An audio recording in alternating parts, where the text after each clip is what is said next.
മലയാള സിനിമയിലെ പല പ്രമുഖർക്കെതിരെയുമാണ് പരാതികളുണ്ടായത്. അത് FIR ഇട്ടു.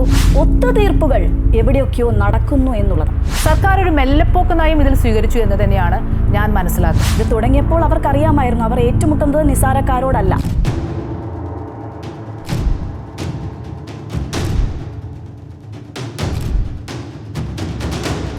മലയാള സിനിമയിൽ സ്ത്രീകൾ നേരിടുന്ന പ്രശ്നങ്ങൾ പഠിച്ച ഹേമ കമ്മിറ്റി റിപ്പോർട്ടും ലൈംഗികാരോപണ പരാതി നൽകിയവരുടെ ഞെട്ടിക്കുന്ന മൊഴികളുമെല്ലാം ഒരിടക്കാലത്ത് വലിയ വിവാദങ്ങൾ ഉണ്ടാക്കിയതാണ്, കോളിളക്കം സൃഷ്ടിച്ചതാണ്. പല പ്രമുഖരുടെയും പേരുകളും പുറത്തു വന്നു. തങ്ങളുടെ പേര് പുറത്തു വരുമോ എന്നോർത്ത് ആശങ്കപ്പെട്ടവരും കുറവല്ല. മാറ്റത്തിന്റെ കൊടുങ്കാറ്റിൽ അമ്മ സംഘടനയിലെ കൂട്ടരാജി പോലും കണ്ടു. അത്രയധികം വിപ്ലവമുണ്ടാക്കി. പക്ഷേ ഇപ്പോൾ മൊഴി നൽകിയവർക്ക് കേസുമായി മുന്നോട്ടു പോകാൻ താല്പര്യമില്ല. കേസുകൾ അവസാനിപ്പിക്കുകയാണ്. ഹേമ കമ്മിറ്റി മുന്നോട്ട് വച്ച പ്രതീക്ഷകൾ ഒന്നുമല്ലാതായി തീരുകയാണ്. അന്വേഷണത്തിന് വിരാമമായത് സമ്മർദ്ദം കൊണ്ടോ? സ്ത്രീകൾ ഉയർത്തുന്ന വിപ്ലവങ്ങൾക്ക് അല്പായുസ്സു മാത്രമോ? വനിതാ ജംഗ്ഷൻ ചർച്ച ചെയ്യുന്നു.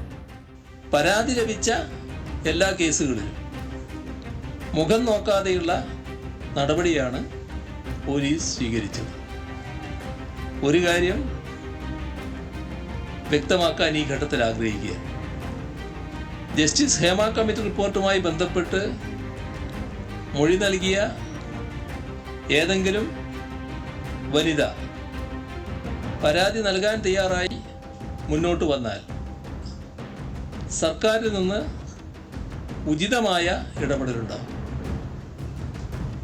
എത്ര ഉന്നതനായാലും കുറ്റം ചെയ്തിട്ടുണ്ടെങ്കിൽ നിയമത്തിന് മുന്നിലെത്തിക്കും. അതിൽ ഒരു തരത്തിലുള്ള സംശയവും ആർക്കും വേണ്ടതില്ല. സിനിമാ രംഗത്ത് എല്ലാ കാര്യത്തിലും ഒരു വ്യവസ്ഥ, അതിൻ്റെ ടെക്നിക്കൽ സൈഡാണെങ്കിലും അതിൻ്റെ പ്രൊഡക്ഷൻ സൈഡാണെങ്കിലും അതിൻ്റെ സംവിധാനത്തിൻ്റെ സൈഡാണെങ്കിലും അതിൻ്റെ അഭിനയത്തിൻ്റെ ഭാഗമാണെങ്കിലും എല്ലാം ഭാഗവുമായി ബന്ധപ്പെട്ട ഒരു വ്യവസ്ഥ ഇപ്പോൾ ഇല്ല എന്നുള്ളതാണല്ലോ അതിനകത്ത് ന്യൂനത. അപ്പോൾ അതിൽ വനിതകൾക്ക് എത്രമാത്രം അവിടെ എത്ര ശതമാനം വനിതകൾക്ക് അതിനകത്ത് അംഗീകാരം കിട്ടണം, അല്ലെങ്കിൽ ടെക്നിക്കൽ സൈഡിലേക്ക് വനിതകൾ പോകണോ, അഭിനയ രംഗത്ത് എങ്ങനെയാണ് അവരുടെ സുരക്ഷിതത്വം ഉറപ്പുവരുത്തുന്നത്, ഇങ്ങനെ എല്ലാ പ്രശ്നങ്ങളെക്കുറിച്ചും ഒരു വ്യവസ്ഥ ഉണ്ടാക്കുക. അത് ആ വ്യവസ്ഥ ഉണ്ടാക്കുക എന്ന ലക്ഷ്യമാണ് ഈ നിയമം കൊണ്ട് ഗവൺമെന്റ് ഇപ്പോൾ ലക്ഷ്യമിടുന്നത്.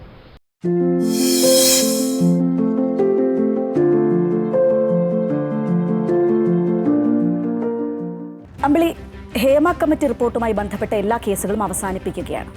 അടിവരയിട്ട് പറയുകയാണ്, ഒന്നില്ലാതെ എല്ലാ കേസുകളും അവസാനിപ്പിക്കുകയാണ്. ഇതിൻ്റെ കാരണമാണ് നമ്മളെയൊക്കെ ഞെട്ടിക്കുന്നത്. ഈ കേസുമായി ബന്ധപ്പെട്ട് മൊഴി നൽകിയ ആളുകൾ മുന്നോട്ട് പോകാൻ ആഗ്രഹിക്കുന്നില്ല. ഈ ഒരു വാർത്ത വരുമ്പോൾ അത് കേൾക്കുന്ന ഏതൊരു സാധാരണക്കാരനും ഉള്ളിൽ വരുന്നൊരു സംശയം, ഒരു ചോദ്യം എന്നത്, അയ്യോ അവർക്ക് എന്തു പറ്റി, എന്തുകൊണ്ട് അവർ മുന്നോട്ട് പോകുന്നില്ല എന്നുള്ളത്. എന്നെ സംബന്ധിച്ചും ഉള്ളൊരു സംശയം അതുതന്നെയാണ്. എന്തുകൊണ്ട് അവർ മുന്നോട്ട് പോകുന്നില്ല, എന്തിനെയാണ് അവർ ഭയപ്പെടുന്നത്? ശ്രീജ പറഞ്ഞ പോലെ തന്നെ ആദ്യം ഈ വാർത്ത കേട്ടപ്പോൾ എല്ലാവർക്കും ഒരു ഞെട്ടലായിരുന്നു. കാരണം നമ്മുടെ സംസ്ഥാനത്ത് വലിയ രീതിയിൽ കൊട്ടിഘോഷിക്കപ്പെട്ട ഒന്നാണ് ഹേമ കമ്മിറ്റി റിപ്പോർട്ട്. ഇപ്പോൾ സൂചിപ്പിച്ച പോലെ തന്നെ ഇനി ഈ റിപ്പോർട്ടിൻ്റെ പ്രസക്തി അല്ലെങ്കിൽ ഈ റിപ്പോർട്ടിൻ്റെ ലക്ഷ്യമൊക്കെയാണ് നമ്മുടെ എല്ലാവരുടെയും, ഇപ്പോൾ ശ്രീജയുടെ മനസ്സിലുള്ള പോലെ തന്നെ എൻ്റെ മനസ്സിലൊക്കെ പൊതുസമൂഹത്തിൻ്റെ എല്ലാവരുടെയും മനസ്സിലുള്ളൊരു ചോദ്യം ഇതാണ്. നമുക്കറിയാം, ഈ മലയാള സിനിമ മേഖലയിലെ പ്രശ്നങ്ങൾ പഠിക്കാൻ, പ്രത്യേകിച്ച് സ്ത്രീകൾ നേരിടുന്ന പ്രശ്നങ്ങൾ, അവിടെ ആവശ്യമായ നിയന്ത്രണങ്ങൾ, മാറ്റങ്ങളൊക്കെ രൂപീകരിക്കാൻ വേണ്ടിയിട്ടാണ് ഈ ഹേമ കമ്മിറ്റി റിപ്പോർട്ട് ഒന്നാം പിണറായി സർക്കാരിൻ്റെ കാലത്ത് ഇങ്ങനൊരു സമിതിയെ വെക്കുന്നത്. ഏറ്റവും പ്രധാനപ്പെട്ട കാര്യം, ഈ നടിയെ ആക്രമിക്കപ്പെട്ട സംഭവം, അതിനുശേഷം WCC എന്ന സംഘടന രൂപീകൃതമാകുന്നു. അവർ മുഖ്യമന്ത്രിയെ കണ്ട് ഈ സിനിമാ മേഖലയിലെ പ്രശ്നങ്ങളൊക്കെ അവതരിപ്പിക്കുന്നു. അതിനുശേഷമാണ് സർക്കാർ ഇത്തരത്തിലൊരു നടപടിയിലേക്ക്, അല്ലെങ്കിൽ അതൊരു വലിയ മൂവ്മെൻ്റ് ആയിരുന്നു എന്ന് തന്നെ നമുക്ക് പറയാമല്ലോ. കാരണം അത് ഇന്ത്യൻ സിനിമയിൽ തന്നെ ആദ്യമാണ് ഒരു സിനിമാ മേഖലയിലെ അല്ലെങ്കിൽ ഒരു തൊഴിൽ മേഖലയിലെ സ്ത്രീകൾ നേരിടുന്ന പ്രധാന പ്രശ്നങ്ങളൊക്കെ പഠിക്കുന്നത്. പക്ഷേ പിന്നീട് അത് നമ്മൾ കണ്ടത് 4.5 വർഷത്തോളം സർക്കാർ ആ റിപ്പോർട്ട് പൂഴ്ത്തിവെക്കുകയാണ്. അതിന് പിന്നിൽ സർക്കാരിൻ്റെതായ നയങ്ങളുണ്ടായിരിക്കാം. സിനിമ പോലെ ഒരു വലിയ വ്യവസായ മേഖല, അവിടെ പല വലിയ അതിൽ അടക്കി വാഴുന്ന പല പ്രമുഖരുടെയും പേരുകൾ പരാമർശിക്കപ്പെട്ടിട്ടുണ്ട് എന്നൊക്കെ തരത്തിലുള്ള വാർത്തകൾ വരുന്നു. പക്ഷേ ഈ പല പ്രസക്ത ഭാഗങ്ങളും ഒഴിവാക്കി മാധ്യമങ്ങളുടെ വലിയ ഇടപെടലുകളും അതുപോലെ തന്നെ വലിയ ചർച്ചകൾക്കൊക്കെ ശേഷം ആ റിപ്പോർട്ട് പുറത്തു വരികയാണ്. അതിനുശേഷം ഈ റിപ്പോർട്ടിന് ഗുണമുണ്ടായോ എന്ന് ചോദിച്ചാൽ ഞാൻ ഗുണമുണ്ടായി എന്നേ പറയുള്ളൂ. കാരണം പലരും പരാതികളുമായി വന്നു. സാമൂഹ്യ മാധ്യമങ്ങളിലടക്കം അതുപോലെ തന്നെ നേരിട്ടും പരാതികൾ ഉയർന്നു. ഇപ്പോൾ പക്ഷേ പരാതികളില്ല, മൊഴി കൊടുക്കാൻ ആളില്ല. പക്ഷെ നമ്മൾ മനസ്സിലാക്കേണ്ട കാര്യം, മലയാള സിനിമയിലെ പല പ്രമുഖർക്കെതിരെയുമാണ് പരാതികളുണ്ടായത്. അത് FIR ഇട്ടു, അതിൻ്റെ അന്വേഷണം നടക്കുന്നു, ഇപ്പോഴും കോടതിയിലാണ്, അതുമായി ബന്ധപ്പെട്ട കേസുകളൊക്കെയാണ് അവസാനിപ്പിക്കുന്നത്. പക്ഷേ നമ്മൾ ആ സമയത്തും നേരിട്ടൊരു കാര്യം എന്താ വെച്ചാൽ, പല ജെനുവിനായ പരാതികളും ചോദ്യം ചെയ്യപ്പെട്ടൊരു സാഹചര്യം ഉണ്ടായി. അതെല്ലാം ഫേക്കാണെന്ന് വരുത്തി തീർക്കാനുള്ള നടപടികളുണ്ടായി.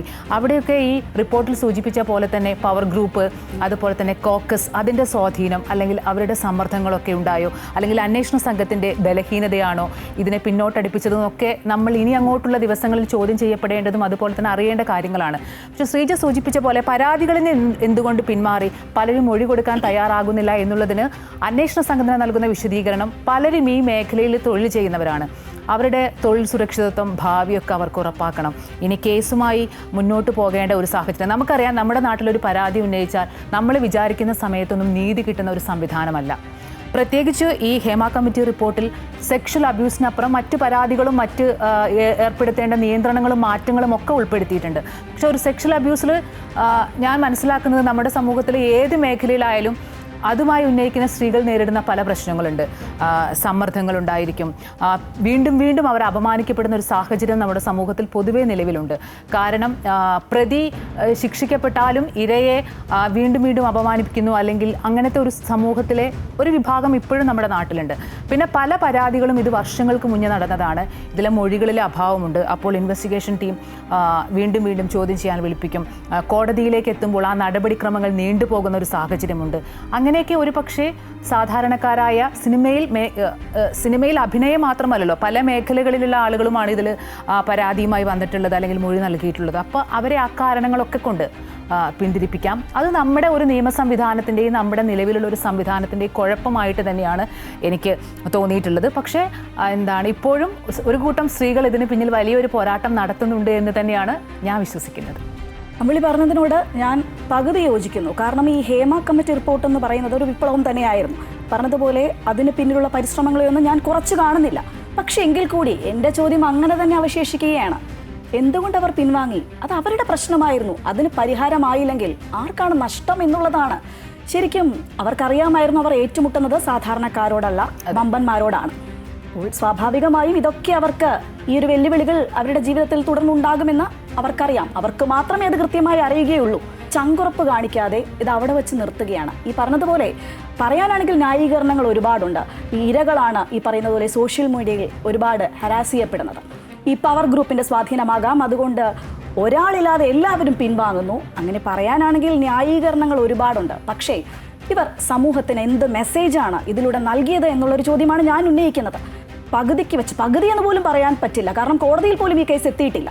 തുടങ്ങിയെടുത്ത് വെച്ച് അവസാനിപ്പിക്കുകയാണെങ്കിൽ സമൂഹത്തിന് എന്ത് മെസ്സേജ് അവർ നൽകുന്നു? കയ്യടികൾ വാങ്ങാനാണ് ഇത്തരത്തിലുള്ള ആരോപണങ്ങളൊക്കെ ഉന്നയിക്കുന്നത്. ഇതിലൊന്നും ഒരു സത്യമില്ല. അവർ പറഞ്ഞത് സത്യമാകുന്നു എന്നൊരു തരത്തിലൊരു തോന്നൽ മറ്റുള്ളവർക്ക്, ഒരു സാധാരണക്കാരൻ്റെ മനസ്സിലുണ്ടാകുന്നില്ലേ?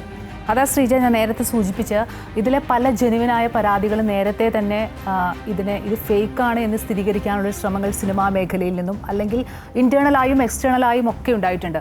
ഇപ്പോൾ ശ്രീജ പറഞ്ഞ പോലെ തന്നെ ഇതിന് സന്ദേശം നൽകേണ്ടത് ആരാണെന്ന് ചോദിച്ചാൽ ഈ പരാതിപ്പെട്ടവരല്ല എന്നാണ് ഞാൻ മനസ്സിലാക്കുന്നത്.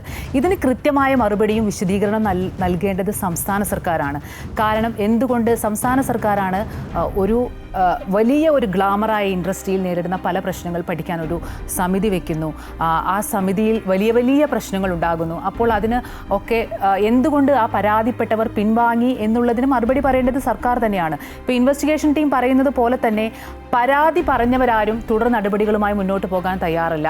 ഇതിൽ മൊഴി കൊടുത്ത പല ആളുകളും മൊഴി നൽകാൻ തയ്യാറല്ല. ആ സാഹചര്യത്തിൽ നമ്മുടെ ഒരു നിയമ സംവിധാനത്തിൽ ആ കേസ് ക്ലോസ് ചെയ്യാനേ പറ്റുള്ളൂ. അതാണ് ഇൻവെസ്റ്റിഗേഷൻ ടീം ഇനി കോടതിയിൽ പറയാൻ പോകുന്നതും. പക്ഷേ സംസ്ഥാന സർക്കാർ ഇതിൽ ഒരു വിട്ടുവീഴ്ച അല്ലെങ്കിൽ അവരുടെ ഭാഗത്തുനിന്ന് ഒരു വീഴ്ചയുണ്ടായി എന്ന് തന്നെയാണ് ഞാൻ മനസ്സിലാക്കുന്നത്. കാരണം ഹേമ കമ്മിറ്റി റിപ്പോർട്ട് പുറത്തു വന്നത് വലിയ കോലാഹലങ്ങൾ സൃഷ്ടിച്ചുകൊണ്ടാണ്. നമുക്കറിയാം ദിവസങ്ങളോളം വലിയ രീതിയിൽ ചർച്ച ചെയ്യപ്പെട്ടു. പല പ്രമുഖർക്കെതിരെയും കേസെടുക്കാനും FIR രജിസ്റ്റർ ചെയ്യാനും ആ മേഖലയിലുള്ള സ്ത്രീകൾ അവർ നേരിട്ട ദുരനുഭവം തുറന്നു പറയാനൊക്കെ നേരത്തെ സൂചിപ്പിച്ച പോലെ തന്നെ ഈ റിപ്പോർട്ട് സഹായിച്ചിട്ടുണ്ട്. പക്ഷേ അതിൽ സംസ്ഥാന സർക്കാർ ശാശ്വതമായ എന്ത് നടപടിയാണ് എടുത്തിട്ടുള്ളത് എന്നാണ് പ്രധാനപ്പെട്ട ചോദ്യം. നമ്മുടെ സാംസ്കാരിക മന്ത്രിയും മുഖ്യമന്ത്രിയും ഒക്കെ പറഞ്ഞത് സിനിമാ കോൺക്ലേവ് ആണ്. കഴിഞ്ഞ വർഷം ഓഗസ്റ്റിൽ മാർച്ചിലാണ് ഈ റിപ്പോർട്ട് പുറത്തു വരുന്നത്. അതിനുശേഷം നവംബറിൽ സിനിമാ കോൺക്ലേവ് പ്രഖ്യാപിക്കുന്നു. അതിനുശേഷം പിന്നീട് അത് ജനുവരിയിലേക്ക് മാറ്റുന്നു. ഇപ്പോഴും സംസ്ഥാന സർക്കാർ കോടതിയിൽ പറഞ്ഞിട്ടുള്ളത് ഈ വരുന്ന ഓഗസ്റ്റിൽ നടത്തുമെന്നാണ്. അപ്പോൾ ഈ മേഖലയിലെ സമഗ്രമായ മാറ്റങ്ങൾക്ക് ഒരു നിയമനിർമ്മാണം ഏറ്റവും അനിവാര്യമാണല്ലോ. ഇപ്പോൾ ശ്രീജി ആയാലും ഞാനായാലും ഏത് തൊഴിൽ മേഖലയിൽ ജോലി ചെയ്യുന്ന സ്ത്രീകളും അവർക്കൊരു ദുരനുഭവം ഉണ്ടാകുമ്പോൾ പരാതിയുമായി മുന്നോട്ട് പോകണമെങ്കിൽ ഒരു ദുരനുഭവം ഇല്ലാതെ അവർക്ക് നീതി കിട്ടണമെങ്കിൽ നിയമത്തിൻ്റെ സഹായം തന്നെയാണ് വേണ്ടത്. ഒരു വ്യക്തിയുടേതോ അല്ലെങ്കിൽ ഒരു സംഘടനയുടെയോ പ്രൊട്ടക്ഷൻ അല്ല വേണ്ടത്. നേരത്തെ ശ്രീജ സൂചിപ്പിച്ച പോലെ തന്നെ ഇപ്പോൾ ഏത് ഇൻഡസ്ട്രിയിലായാലും ഒരു ഫിയർ ഫാക്ടർ ഉണ്ട്. കാരണം കൂടുതൽ ആളുകൾ പരാതിയുമായി രംഗത്ത് വരുന്നു. പെൺകുട്ടികൾക്ക് പ്രതികരണശേഷി ഉണ്ടാകുന്നു. കാരണം പ്രതികരിച്ചാൽ നമ്മൾക്ക് തൊഴിലിടത്തിൽ ചൂഷണം അനുഭവിക്കേണ്ട, അല്ലെങ്കിൽ നമുക്ക് നമ്മുടേതായ ഒരു അവകാശങ്ങളുണ്ടല്ലോ തൊഴിലിടത്തിൽ. ആ രീതിയിൽ ഇപ്പോൾ സിനിമാ മേഖലയെക്കുറിച്ച് നമ്മൾ പറയുമ്പോഴാണ്. അപ്പോൾ അത്തരത്തിൽ ഒരു നിയമനിർമ്മാണം നടക്കാൻ സർക്കാരിൻ്റെ ഭാഗത്ത് നിന്ന് എന്ത് നടപടിയാണ് ഉണ്ടായിട്ടുള്ളത്? സ്വാഭാവികമായി ഒരു വലിയ മേഖല, അവിടെ വലിയ പ്രശ്നങ്ങൾ ഉണ്ടാകുമ്പോൾ ഭരണത്തിലിരിക്കുന്ന സർക്കാർ സമ്മർദ്ദത്തിലാകും. അപ്പോൾ അതിനനുസരിച്ചുള്ള നടപടികളൊക്കെ സർക്കാരിൻ്റെ ഭാഗത്തു നിന്നുണ്ടാകും. പക്ഷേ എന്തുകൊണ്ട് ഈ കേസ് അവസാനിപ്പിക്കുന്നു എന്നുള്ളതിന് കൃത്യമായ മറുപടി പറയേണ്ടത് സർക്കാരാണ്.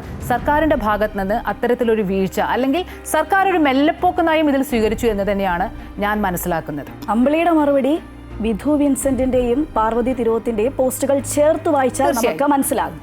അതായത് പാർവതി തിരുവോത്ത് മുഖ്യമന്ത്രിക്ക് മുന്നിൽ ഒരു ചോദ്യമാണ് വെച്ചത്. 5 വർഷമായില്ലേ, എവിടെ കാര്യങ്ങളൊക്കെ എങ്ങനെ മുന്നോട്ട് പോകും എന്നുള്ളൊരു ചോദ്യം. അതിന് വിധു വിൻസെന്റ് പറഞ്ഞ മറുപടി സർക്കാരിന് എന്ത് ചെയ്യാൻ സാധിക്കും, അവർ ചെയ്യാൻ പറ്റുന്നതൊക്കെ ചെയ്യുന്നുണ്ട്. പക്ഷേ ഏറ്റവും പ്രധാനമായത് ഇതുപോലെ മൊഴി നൽകാൻ പോലും ആളുകൾ വരുന്നില്ല എന്നുള്ളതാണ്. ഈ പറഞ്ഞ പാർവതി തിരുവോത്ത് പോലും വന്നിട്ടില്ല. ലൈംഗിക ആരോപണമല്ല എങ്കിൽ കൂടി ആരോപണം ഉന്നയിച്ച് അവർ പോലും മൊഴി നൽകാൻ എത്തുന്നില്ല എന്നുള്ളത് പ്രസക്തമായൊരു കാര്യമാണ്. ഒത്തുതീർപ്പുകൾ എവിടെയൊക്കെയോ നടക്കുന്നു എന്നുള്ളത്. ഈ ഒത്തുതീർപ്പ് എന്ന് തീരുന്നോ അവിടെ ഈ പ്രശ്നങ്ങളൊക്കെ അവസാനിക്കുകയുള്ളൂ എന്നാണ് ഞാൻ മനസ്സിലാക്കുന്നത്. ഇപ്പോൾ ഒടുവിൽ നമ്മൾ കണ്ടത് വിൻസി അലോഷ്യസിന്റെ കാര്യമാണ്. അവർ ഉന്നയിച്ച പ്രശ്നം അതെന്തായി? ഒത്തുതീർപ്പാവുകയാണ്. ആ ഒരു രീതി മാറിയാൽ മാത്രമേ ഈ പ്രശ്നങ്ങളൊക്കെ പരിഹരിക്കപ്പെടുകയുള്ളൂ എന്നാണ് ഞാൻ മനസ്സിലാക്കുന്നത്. WCCയുടെ പ്രസക്തി പോലും ഞാൻ ചോദ്യം ചെയ്യുകയാണ്. കാരണം അവർ ശക്തരായ സ്ത്രീകൾ നയിക്കുന്ന ഒരു സംഘടന തന്നെയാണ്, അല്ലാന്ന് ഞാൻ ഒരിക്കലും പറയുന്നില്ല. അതുകൊണ്ട് തന്നെയാണ് ഞാൻ അവരുടെ ഒരു പ്രസക്തി ചോദ്യം ചെയ്യുന്നത്. ഇത്തരത്തിൽ ആരോപണങ്ങൾ പലരും ഉന്നയിച്ച് രംഗത്തെത്തി. പക്ഷേ അവർക്ക് എത്രത്തോളം ഒരു പിന്തുണ അവർ പ്രഖ്യാപിച്ചിട്ടുണ്ട് എന്നുള്ളത് സംശയാസ്പദമാണ്. കാരണം ഞാൻ ചോദിക്കുകയാണ്, ഞാനിപ്പോൾ ഒറ്റയ്ക്കാണ്, എനിക്ക് മുന്നോട്ട് പോകാൻ പറ്റുന്നില്ല എന്നുള്ളൊരു സാഹചര്യം വരുമ്പോഴാണ് പലരും പിൻവാങ്ങുന്നത്. ഇത്തരത്തിൽ ശക്തമായൊരു സംഘടന അവർക്ക് ഞങ്ങളുണ്ട്, നിങ്ങളുടെ പിന്നാലെയുണ്ട്, നിങ്ങൾ ധൈര്യമായി മുന്നോട്ട് പോയിക്കോളൂ എന്നൊരു പക്ഷേ അവർ പറഞ്ഞിരുന്നുവെങ്കിൽ ഒരു പക്ഷേ ഇത്തരത്തിൽ ഒരവസ്ഥ വരില്ലായിരുന്നു. ഞാൻ ചോദിക്കുന്നത്, ഇത്തരത്തിൽ ഇഷ്യൂ പലരും ലൈംഗിക ആരോപണം ഉന്നയിച്ചപ്പോൾ പോലും WCCയിലെ പലരും പറഞ്ഞത് ഞാൻ കേട്ടത്, ലൈംഗിക ആരോപണം മാത്രമല്ല ഞങ്ങൾ ഉന്നയിച്ചത്, ഞങ്ങൾ അനുഭവിക്കുന്ന മറ്റു നിരവധി പ്രശ്നങ്ങളുണ്ട്. അപ്പോഴും ആ ലൈംഗിക ആരോപണങ്ങളെ അവർ ചെറുതായി കാണുന്നു എന്ന് എനിക്ക് തോന്നി. ഒരു പക്ഷേ ഞാൻ മനസ്സിലാക്കുന്നത്, ഒരു സ്ത്രീ അവരുടെ തൊഴിലിടത്തിൽ അനുഭവിച്ച ലൈംഗിക അതിക്രമം പറയുമ്പോൾ അതൊരു ചെറിയ പ്രശ്നമാണോ? അത് തന്നെയല്ലേ അഡ്രസ്സ് ചെയ്യേണ്ട ഏറ്റവും വലിയ കാര്യം? അതാണ് പറഞ്ഞത്. ഏത് പ്രശ്നം നമ്മൾ അഡ്രസ്സ് ചെയ്യുമ്പോഴും ഏറ്റവും അവസാനം എത്തുന്നത് ഇതെല്ലാം കോടതികളിലേക്കാണല്ലോ. കോടതികളിലാണ് നമ്മുടെ പ്രതീക്ഷ. ശ്രീജ പറഞ്ഞ പോലെ തന്നെ ഹേമ കമ്മിറ്റി റിപ്പോർട്ട് എന്ന് പറയുന്ന ഒരു പഠന റിപ്പോർട്ടാണ്, അല്ലാതെ ആരും നേരിട്ട് പോയി പരാതി കൊടുത്തിട്ടുള്ള ഒരു റിപ്പോർട്ടല്ല. അതിൽ സെക്ഷൽ ഹരാസ്മെന്റുകളുണ്ട്. അതുപോലെ തന്നെ സിനിമാ മേഖലയിലെ സമഗ്ര മാറ്റങ്ങൾക്ക് വേണ്ടി പലരും മൊഴി കൊടുത്തിട്ടുണ്ട്. അതിൽ തന്നെ നമ്മൾ എടുത്തു പറയേണ്ട മറ്റൊരു പ്രധാനപ്പെട്ട കാര്യം, പലരും മൊഴി കൊടുത്തപ്പോൾ തന്നെ പറഞ്ഞിട്ടുണ്ടായിരുന്നു, ഇത് പരാതിയില്ല, ഞങ്ങൾ നേരിട്ടിട്ടുള്ള അനുഭവങ്ങളാണ്, അത് ഒരു മാറ്റത്തിൻ്റെ ഭാഗമായി ഞങ്ങൾ പങ്കുവെക്കുന്നു എന്നാണ്. ഈ ഇൻവെസ്റ്റിഗേഷൻ ടീമിൻ്റെ കാര്യം പറയുമ്പോഴാണ് പരാതി ഇല്ലാത്തവരെ വരെ മൊഴിയെടുപ്പിക്കാൻ വിളിച്ചിട്ട് അത് സുപ്രീം കോടതിയിൽ വരെ എത്തിയിട്ടുള്ള ഒരു സാഹചര്യം ഉണ്ടായിട്ടുണ്ട്. അവിടെയാണ് നമ്മൾ ആദ്യം തന്നെ ഈ അന്വേഷണത്തിൻ്റെ ഒരു പോക്ക് ചോദ്യം ചെയ്യപ്പെട്ടത്. പിന്നെ എന്ത് പറഞ്ഞാലും അതിന് നടപടി എടുക്കേണ്ടത് നിയമനിർമ്മാണം തന്നെയാണ്, അല്ലാതെ ഒരു വ്യക്തിയുടേതോ ശ്രീജ ഇപ്പോൾ സൂചിപ്പിച്ച പോലെ തന്നെ ഒരു സംഘടനയുടെയോ പിൻബലമല്ല എന്ന് തന്നെയാണ് വിശ്വസിക്കുന്നത്. ആർക്കായാലും, ഏത് സ്ത്രീക്കായാലും ഏത് കുട്ടികൾക്കായാലും അവർ ഒരു പരാതി ഉന്നയിക്കുമ്പോൾ അതിന് കൃത്യമായ നിയമത്തിൻ്റെ സപ്പോർട്ട് ഉണ്ടെങ്കിൽ മാത്രമേ അത് നിലനിൽക്കുകയുള്ളൂ. എങ്കിൽ മാത്രമേ അവർക്ക് അവിടെ അതിജീവിക്കാൻ സാധിക്കൂ. അല്ലാതെ ഒരു വ്യക്തിയുടേതോ അല്ലെങ്കിൽ ഒരു സംഘടനയുടെ പിന്തുണ കൊണ്ട് ഒരിക്കലും അതിജീവിക്കാനാവില്ല. ആ സാഹചര്യത്തിലാണ് ഈ സ്പെഷ്യൽ ഇൻവെസ്റ്റിഗേഷൻ ടീമിന് എന്തെങ്കിലും തരത്തിലുള്ള സമ്മർദ്ദങ്ങൾ ഉണ്ടായിട്ടുണ്ടോ? നമുക്കറിയാം, ഈ ഹേമ കമ്മിറ്റി റിപ്പോർട്ടിൽ തന്നെ പവർ ഗ്രൂപ്പ്, അതുപോലെ തന്നെ കോക്കസ്, അത്തരത്തിലുള്ള സമ്മർദ്ദങ്ങൾ എവിടെയെങ്കിലും ഉണ്ടായിട്ടുണ്ടോ, അല്ലെങ്കിൽ എക്സ്റ്റേണലായ സമ്മർദ്ദങ്ങളോ സ്വാധീനങ്ങളോ ഉണ്ടായിട്ടുണ്ടോ ഒക്കെ എന്നുള്ളത് ഇനി അറിയേണ്ട കാര്യമാണ്. ഇതിനെല്ലാം മറുപടി പറയേണ്ടത് സംസ്ഥാന സർക്കാരാണ്. ഹൈക്കോടതി ഇതിൽ ശരിക്കും സിൻസിയറായ ഒരു ഇടപെടൽ നടത്തിയിട്ടുണ്ട്. പലതവണ ഈ കോൺക്ലേവ് സംബന്ധിച്ചുള്ള വിശദാംശങ്ങൾ സർക്കാരിനോട് ചോദിക്കുമ്പോൾ സർക്കാർ ഒരു കരട് നയം പോലും തയ്യാറാക്കിയിട്ടില്ല. ഇതിൽ നിന്നാണ് ഞാൻ മനസ്സിലാക്കുന്നത്. കാരണം സിനിമാ മേഖലയിലെ വിവിധ ആളുകളെ രൂപീകരിച്ചൊരു കരട് നയരേഖ തയ്യാറാക്കിയിട്ടാണ് ഈ സമഗ്രമായ മാറ്റത്തിന് വേണ്ടി കോൺക്ലേവിൽ അവതരിപ്പിക്കുന്നത്. അതിനൊരു സമിതിയെ വെച്ചിരുന്നു. ആ സമിതിയിലെ 2 പേർ ഒഴിവായിരുന്നു. ആ 2 പേർക്കെതിരെയും വിമർശനങ്ങളും ആരോപണങ്ങളും പരാതികളും ഒക്കെ ഉയർന്നു വന്ന സാഹചര്യത്തിലാണ്. അപ്പോൾ ആ രീതിയിൽ എന്തുകൊണ്ട് സംസ്ഥാന സർക്കാരിൻ്റെ ഭാഗത്തുനിന്ന് ഒരു മുന്നോട്ട് പോക്കില്ല? കാരണം നിയമനിർമ്മാണം നടത്താൻ ബാധ്യസ്ഥരായവരും ഉത്തരവാദിത്തപ്പെട്ടവരും സംസ്ഥാന സർക്കാർ ആയ സാഹചര്യത്തിൽ സർക്കാരിൻ്റെ ഭാഗത്ത് നിന്ന് തന്നെയാണ് ഇതിലൊരു ശാശ്വതമായ പരിഹാരം വേണ്ടത് എന്ന് തന്നെയാണ് ഞാൻ വിശ്വസിക്കുന്നത്. പരാതിക്കാർക്ക് സധൈര്യം. ഇനി സിനിമാ മേഖലയെക്കുറിച്ച് പറയുമ്പോൾ നമുക്കറിയാം, ഒരുപാട് പുതിയ ആളുകൾ ആ മേഖലയിലേക്ക് വരാൻ ആഗ്രഹിക്കുകയും പാഷനേറ്റ് ആയിട്ട് വരുന്ന ഒരുപാട് ആളുകളുള്ളൊരു മേഖലയാണ്. അവിടെ ഇനിയും ഒരു പ്രശ്നം നേരിട്ടാൽ അറ്റ്ലീസ്റ്റ് ഒന്ന് പ്രതികരിക്കാൻ പോലും തയ്യാറാവണമെങ്കിൽ നിയമനിർമ്മാണത്തിൻ്റെ സപ്പോർട്ട് അനിവാര്യമാണ് എന്ന് തന്നെയാണ് ഞാൻ വിശ്വസിക്കുന്നത്. അമ്പിളി പറഞ്ഞതുപോലെ സർക്കാർ സമ്മർദ്ദത്തിലാണ്. പ്രതിപക്ഷവും ഈ കാര്യത്തിൽ ഒരു ഒഴികഴിവ് അങ്ങ് പോവുകയായിരുന്നു. അവരും ശക്തമായൊരു നിലപാട് സ്വീകരിച്ചിട്ടുള്ള പ്രമേയമൊക്കെ അവതരിപ്പിച്ച് അങ്ങനെ പോവുകയാണ് ചെയ്തത്. അപ്പോൾ നമ്മൾ മൊത്തത്തിൽ മനസ്സിലാക്കേണ്ടത് ആരുടെയൊക്കെ സമ്മർദ്ദം എന്തൊക്കെയാണെങ്കിലും ഈ ഒരു കാര്യത്തിൽ ഉണ്ടായിട്ടുണ്ട്. ഈ അന്വേഷണ സംഘത്തിന് സമ്മർദ്ദം ഉണ്ടായിട്ടുണ്ടെങ്കിൽ ഇരകൾക്ക് സോഷ്യൽ മീഡിയയിൽ അടക്കം വന്ന് വെളിപ്പെടുത്താമല്ലോ. അയ്യോ, ഞങ്ങൾക്ക് ഇത്തരത്തിൽ ഞങ്ങളോട് ഇതുവരെ ചോദ്യം ചെയ്യാൻ ആരും വന്നിട്ടില്ല, അവർ വെറുതെ കള്ളം പറയുന്നതാണ് എന്ന് അവർക്ക് ആരോപണം ഉന്നയിക്കാമല്ലോ. അപ്പോൾ അങ്ങനെയല്ല എന്നുള്ളതാണ് ഞാൻ മനസ്സിലാക്കുന്നത്. അങ്ങനൊരു സമ്മർദ്ദമല്ല, ഇവർ തന്നെ ഇതിൽ നിന്ന് ഒഴിഞ്ഞു മാറി എന്നുള്ളതാണ് ഞാൻ മനസ്സിലാക്കുന്നത്. പാർവതി തിരുവോത്ത് ഉന്നയിച്ചതുപോലെ ഇവരുടെ കാര്യങ്ങളൊക്കെ ഇപ്പോഴും അഡ്രസ്സ് ചെയ്യപ്പെടുന്നുണ്ടോ എന്നുള്ളത് ഒരു ചോദ്യമായി തന്നെ അവശേഷിക്കുകയാണ്.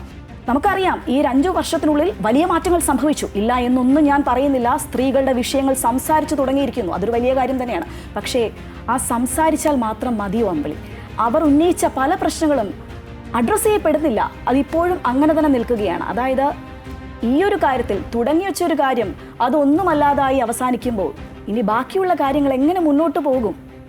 അതാണ് ഞാൻ ചോദിക്കുന്നത്. അത് ഏറ്റവും പ്രധാനപ്പെട്ട കാര്യം അത് തന്നെയാണ്. കാരണം ഇതിനൊരു ലക്ഷ്യമുണ്ടല്ലോ, ആ ലക്ഷ്യത്തിൻ്റെ പോക്കിനി എങ്ങോട്ടായിരിക്കും എന്നുള്ളതാണ്. നമ്മുടെ ഒരു സംവിധാനത്തിൽ നമ്മൾ ഇന്നൊരു പരാതി, നമുക്കൊരു ദുരനുഭവം ഉണ്ടായാൽ, അല്ലെങ്കിൽ നമ്മൾക്ക് എന്തെങ്കിലും ഒരു മോശാവസ്ഥയുണ്ടായാൽ പെട്ടെന്ന് നീതി കിട്ടുന്ന ഒരു സംവിധാനമല്ല നമുക്കുള്ളത്. അപ്പോൾ അതിൻ്റെ ഒരു കാലതാമസം ഒരു ഭാഗത്തുണ്ട്. മറ്റൊരു പ്രധാനപ്പെട്ട പ്രശ്നം നേരത്തെ സൂചിപ്പിച്ച പോലെ തന്നെ ഈ ഒത്തുതീർപ്പുകളാണ്. പക്ഷേ ഈ സ്പെഷ്യൽ ഇൻവെസ്റ്റിഗേഷൻ ടീം എന്ന് പറയുന്നത് ചില്ലറക്കാരല്ല. സംസ്ഥാനത്തെ ഏറ്റവും ഉയർന്ന 7 അംഗ IPS ഉദ്യോഗസ്ഥർ ചേർന്നാണ് ഈ പല കേസുകളും അന്വേഷിച്ചിട്ടുള്ളത്. അതിൽ പലരും പറയുന്നത് മൊഴി നൽകാൻ ആരും തയ്യാറാകുന്നില്ല എന്നുള്ളതാണ്. നമ്മുടെ ഒരു നിയമ സംവിധാനത്തിൽ മൊഴി നൽകാൻ തയ്യാറായില്ലെങ്കിലും അതുപോലെ തന്നെ പരാതിയുമായി ആരില്ലെങ്കിലും ഈ കേസ് അവസാനിപ്പിക്കുകയല്ലാതെ മറ്റ് മാർഗങ്ങളില്ല. സിനിമാ മേഖലയിലെ ഇപ്പോൾ WCC നമ്മൾ എന്തൊക്കെ പറഞ്ഞാലും അത് രൂപീകൃതമാകുന്നു. അതിനുശേഷം പിന്നെ അവർ ഇതിൽ നടത്തുന്നൊരു വലിയ പോരാട്ടമുണ്ട്. എന്തായാലും നമ്മൾ ഏത് മേഖലയിലായാലും ഏത് കാലത്തായാലും നമ്മളൊരു വിപ്ലവം തുടങ്ങുമ്പോൾ അതിൻ്റെ ഒരു ഫലം ഉടനടി ലഭിക്കണമെന്നില്ല. ഒരു പക്ഷേ അടുത്ത ജനറേഷനാവാൻ ലഭിക്കുക. പക്ഷേ ഒരു ഫിയർ ഫാക്ടർ എന്തായാലും എല്ലാ മേഖലകളിലുമുണ്ട്. സിനിമാ മേഖലയിൽ മാത്രമല്ല, ഒരു തൊഴിൽ മേഖല എടുക്കുമ്പോൾ നിലവിലെ ഒരു സാഹചര്യത്തിൽ എല്ലാ മേഖലകളിലും ഉണ്ട്, ഒരു ഫിയർ ഫാക്ടർ ഉണ്ട്. പക്ഷേ അതിനെല്ലാം അപ്പുറത്തേക്ക് ഒരു ശാശ്വതമായ പരിഹാരം തന്നെയാണ് വേണ്ടത്. കൂടുതൽ നമുക്ക് തൊഴിലിടത്തിലൊരു ദുരനുഭവം ഉണ്ടായാൽ പ്രതികരിക്കാനും അതുപോലെ തന്നെ അതിനെതിരെ ശബ്ദിക്കാനുമുള്ള സാഹചര്യങ്ങളും അതുപോലെ തന്നെ അതിനുള്ള ധൈര്യവും ഉണ്ടാകണമെങ്കിൽ ഇത്തരം പരാതികൾ നിലനിന്നേ മതിയാകും, അല്ലേ? ശ്രീജ തുടക്കത്തിൽ സൂചിപ്പിച്ച പോലെ തന്നെ വലിയ പവർ ഗ്രൂപ്പുകളും അതുപോലെ തന്നെ കോക്കസുകളും ഒക്കെയാണ് അതിൻ്റെ സമ്മർദ്ദതന്ത്രവോ അല്ലെങ്കിൽ അന്വേഷണ സംഘത്തിൻ്റെ ബലഹീനതയാണോ ഇതിന് പിന്നിൽ? ഇനി ഈ റിപ്പോർട്ടിന് പ്രസക്തി ഉണ്ടോ എന്നൊക്കെ ചോദിച്ചാൽ പ്രസക്തി ഉണ്ട് എന്ന് തന്നെയാണ് ഞാൻ പറയുന്നത്. ഇനിയും വരും തലമുറയ്ക്ക് എന്തെങ്കിലും ഒരു മാറ്റം അല്ലെങ്കിൽ ഏതെങ്കിലും ഒരു രീതിയിൽ പ്രതികരിക്കാനുള്ളൊരു ശേഷി ഉണ്ടാകണമെങ്കിൽ ഇത്തരത്തിലുള്ള മൂവ്മെൻറ്റുകൾ അനിവാര്യമായേ മതിയാകും. പ്രസക്തി ഉണ്ടാകണം എന്നുള്ളൊരു ആഗ്രഹം തന്നെയാണ് ഞാനും പങ്കുവയ്ക്കുന്നത്. പാർവതി തിരുവോത്ത് ഉന്നയിച്ചു പോലുള്ള ചോദ്യങ്ങൾ ഇനിയും സ്ത്രീകൾ ഉന്നയിച്ചുകൊണ്ടേയിരിക്കണം. അപ്പോൾ മാത്രമേ മാറ്റങ്ങൾ ഉണ്ടാവുകയുള്ളൂ. മാറ്റങ്ങൾ അനിവാര്യവുമാണ്. എന്തായാലും പറഞ്ഞ പോലെ ഒരു കൂട്ടം സ്ത്രീകളുടെ പ്രയത്നത്തിന്റെ ഫലമാണ് ഹേമ കമ്മിറ്റി റിപ്പോർട്ട് എന്നത് മറന്നുകൂടാ. അതിന്റെ ഫലമായി മലയാള സിനിമയിൽ ശുദ്ധി കലശം ഉണ്ടായിട്ടുണ്ട് എന്ന് നിസ്സംശയം പറയാൻ സാധിക്കും. പക്ഷേ ഇനിയും ഒത്തുതീർപ്പുകൾ വേണ്ട. സ്ത്രീ സുരക്ഷയ്ക്കായി സിനിമാ മേഖല ഉൾപ്പെടെയുള്ള തൊഴിലിടങ്ങളിൽ പുതിയ നിയമങ്ങൾ വരണം. ഭയമില്ലാതെ ചൂഷണം ചെയ്യപ്പെടാതെ പണിയെടുക്കാനും ആകണം.